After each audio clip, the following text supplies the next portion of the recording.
आज आपण झटपट असे कुकरमध्ये वांग्याचं भरीत करणार आहोत। कुकरमध्ये वांग्याचं भरीत केल्याने आपल्या गॅसची पण बचत होते आणि आपल्या वेळेची पण बचत होते। चला तर मग वेळ न घालवता व्हिडिओला सुरुवात करूया। त्याच्यासाठी मी इथे पाव किलो वांगी घेतलेली आहेत। बारीक चिरलेला एक छोटा कांदा, एक टोमॅटो, 2 ते 3 चमचे कोथिंबीर देठासकट घेतलेली आहे, पाव चमचा हळद, 1.5 चमचा घरचा लाल मसाला, अर्धा चमचा गरम मसाला, अर्धा चमचा धना पावडर, 1 चमचा आगळ, कांदा आणि खोबरं भाजून घेतलेले 2 चमचे वाटण, 3 चमचे कोलिम आहे। इतर साहित्य आहे ते आपण करताना पाहणार आहोत।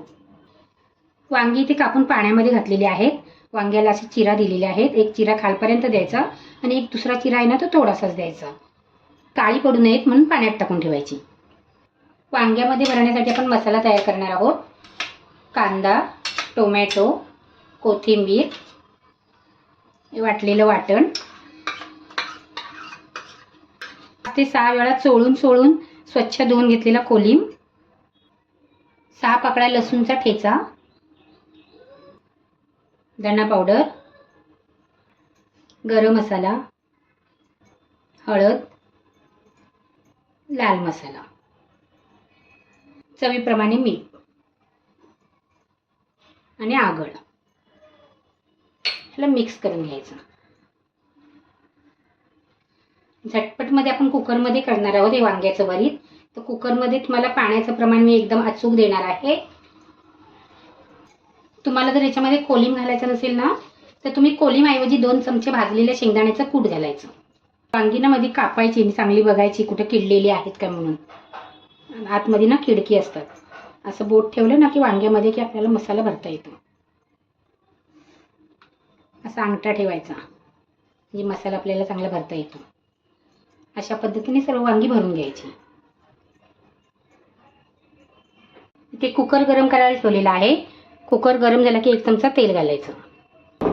तेल गरम झालं की 2 पाकळ्या लसूणच्या ठेचून घालायच्या, 7 ते 8 कढीपत्त्याची पाने। लसूण गोल्डन ब्राऊन झाली की आपलं हे उरलेला मसाला आहे ना, आपला हा उरलेला मसाला घालायचा, त्याला परतून घ्यायचा। मसाला चांगला तेलामध्ये परतून झाला की वांगी घालायची। वांगी मिक्स करून घ्यायची। त्यांना असे सर्व व्यवस्थित अशी लावून घ्यायची। त्याच्यामध्ये पाणी घालायचं। ही 1 वाटी मी पाणी घातलेलं आहे। जास्त पाणी घालायचं नाही, थोडंच पाणी घालायचं, कारण आपण कांदा टोमॅटो टाकले ना तो पण शिजल्याच्या नंतर त्याला पण पाणी सुटतं। चांगलं मिक्स करून घ्यायचं। कुकरचं झाकण लावायचं आणि गॅसची फ्लेम लो टू मिडियम करून 2 शिट्या करून घ्यायच्या। एक 10 मिनिटं याला थंड करून घ्यायचा आणि लगेच त्याला उघडायचा। झटपट असं वांग्याचं भरीत तुम्हाला आवडलं तर नक्की लाईक करा, कमेंट करा, तुमच्या मित्रमंडळींना शेअर करा।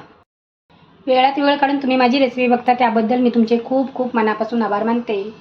थँक्यू।